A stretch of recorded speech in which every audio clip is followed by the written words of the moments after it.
Assalamualaikum warahmatullahi wabarakatuh. Bismillahirrahmanirrahim. Ashhadu an la ilaha illallah wa ashhadu anna Muhammadar Rasulullah. Allahumma salli ala sayyidina Muhammad wa ala ali sayyidina Muhammad. Rabbi israh li sadri wa yassir li amri wahlul 'uqdatam min lisani yafqahu qawli. Amin. Bismillahirrahmanirrahim. Salam hormatku, salam santunku buat para sahabat pecinta channel Uripi Allah. Semoga kita semua tetap di dalam lindungan Allah Subhanahu wa ta'ala. Amin ya rabbal alamin. Bismillahirrahmanirrahim. Kali ini kami akan mengkaji dengan judul Nurun ala Nurin, cahaya di atas cahaya. Bismillahirrahmanirrahim. Saya kutipkan di dalam surat An-Nur ayat yang nomor 21. A'udzu billahi minasy syaithanir rajim. Bismillahirrahmanirrahim. يا أيها الذين آمنوا لا تتبعوا خطوات الشيطان ومن يتبع خطوات الشيطان فإنه يأمر بالفحشاء والمنكر ولولا فضل الله عليكم ورحمته ما زكى منكم من أحد أبدا ولكن الله يزكي من يشاء والله سميع عليم.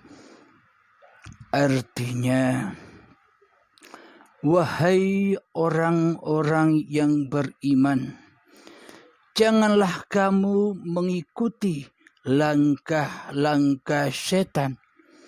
Barang siapa mengikuti langkah-langkah setan, maka sesungguhnya dia menyuruh mengerjakan perbuatan yang keji dan mungkar. Kalau bukan karena karunia Allah dan rahmat-Nya kepadamu, niscaya tidak seorang pun di antara kamu bersih dari perbuatan keji dan mungkar selama-lamanya. Tetapi Allah bersihkan siapa yang Dia kehendaki. Dan Allah Maha mendengar, Maha mengetahui. Shadaqallahul azim. Bismillahirrahmanirrahim. Di dalam arti surat An-Nur ayat 21 ini, poin pertama, wahai orang-orang yang beriman. Jadi wahai orang-orang yang beriman itu orang-orang, siapapun orangnya, yang di dalam hatinya percaya bahwa Tuhan itu ada, Tuhan itu wujud, Tuhan itu hidup, Tuhan itu Maha Pencipta, Tuhan itu Maha Berkuasa, Tuhan itu Maha Berkehendak, dan sebagainya. Itulah orang-orang yang disebut orang-orang yang beriman. Jangan kamu mengikuti langkah-langkah setan. Barang siapa mengikuti langkah-langkah setan, maka sesungguhnya dia menyuruh mengerjakan perbuatan yang keji dan yang mungkar. Jadi bagi manusia yang mengikuti langkah-langkah setan, maka ia pasti selalu tenggelam di dalam fahsya wal mungkar kepada Allah. Kita kembalikan lagi, wahai orang-orang yang beriman. Jadi bila orang-orang yang beriman kepada Allah, maka pasti ia akan terlindungi dari langkah-langkah syaitan. Jadi manusia yang beriman itu adalah manusia yang sudah bertuhankan kepada Allah di hatinya. Jadi bila di hati kita, bila yang wujud, yang ada, yang hidup, yang berkuasa, yang berkehendak masih diri manusia kita di hati kita, berarti kita selama ini mengikuti langkah-langkah setan. Kenapa kok kita dikatakan mengikuti langkah-langkah setan?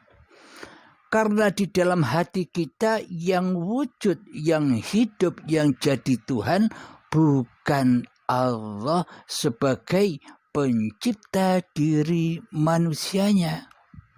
Akan tetapi selama ini kita mengikuti hawa nafsu kita sendiri di hati kita. Itulah yang dimaksud langkah-langkah setan. Jadi hakikat setan itulah hawa nafsu kita sendiri. Jadi hakikat setan yang terkutuk itulah siapa yang wujud di hati kita selama ini. Jika yang wujud di hati kita selama ini masih diri manusia kita sendiri, yang nyata kewujudannya, yang hidup, yang merasa hidup dan berkuasa atas hidup dan badan ini, berarti selama ini yang jadi syaitannya adalah diri kita sendiri. Selama ini kita bila membaca cerita babakan iblis dan setan, seolah-olah kita terfokus dengan sosok-sosoknya. Dikira iblis dan setan itu bersosok. Akan tetapi hakikat iblis dan setan itu siapa yang jadi Tuhan di hati kita ini? Bila bukan Allah, bila Allahnya masih tiada, bila Allahnya masih gaib di hati kita, yang ada, yang wujud, yang hidup masih diri manusia kita, itulah hakikat setan dan iblis itu yang selalu menyesatkan persembahan kita kepada Allah, agar persembahan ini tidak sampai kepada Allah, agar pengabdian ini tidak sampai menuju lillahi ta'ala. Akan tetapi pengabdian, persembahan kita selama ini hanya mencapai linafsi. Ini sholatku, ini ibadahku, ini laguku, dan sebagainya. Akhirnya manusia tidak terasa selama ini mentuhankan hawa nafsunya sendiri daripada mentuhankan Allah, menghudurkan di hatinya sendiri daripada menghudurkan Allah sebagai pencipta diri kita di hati kita selama ini. Inilah yang dimaksud langkah-langkah setan. apapun yang kita perbuat pasti jatuh ke dalam fahsya wal mungkar.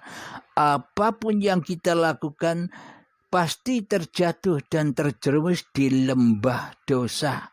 Apapun yang kita kerjakan akan terjerumus ke lembah kemaksiatan. Karena apa? Karena di hati kita kumpul dengan iblis dan syaitan. Itulah makna bahwa bahan bakar neraka itu berbahan bakar badan-badan manusia dan hati yang keras melebihi kerasnya batu. Itulah langkah-langkah syaitan.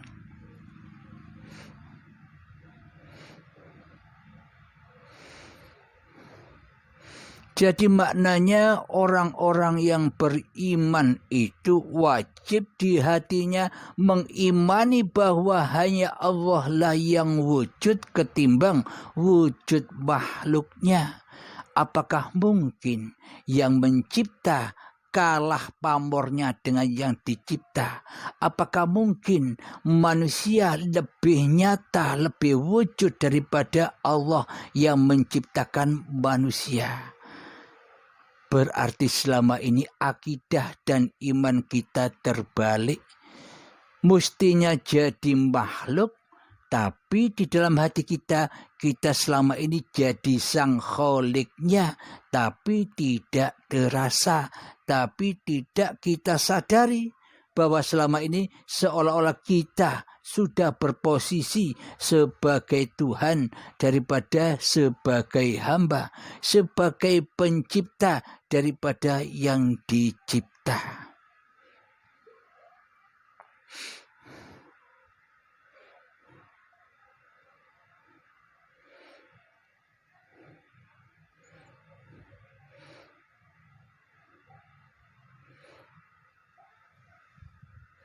Kalau bukan karena karunia Allah dan rahmatnya kepadamu, niscaya tidak seorang pun di antara kamu bersih dari perbuatan keji dan mungkar itu selama-lamanya.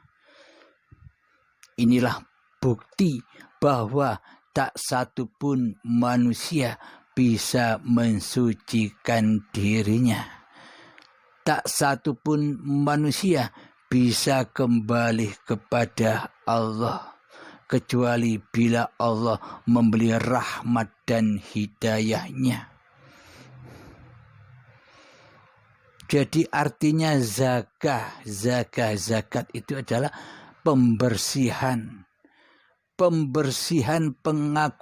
pengakuan diri manusianya, pembersihan atas hawa nafsunya, pensucian dari wujud manusianya di hatinya.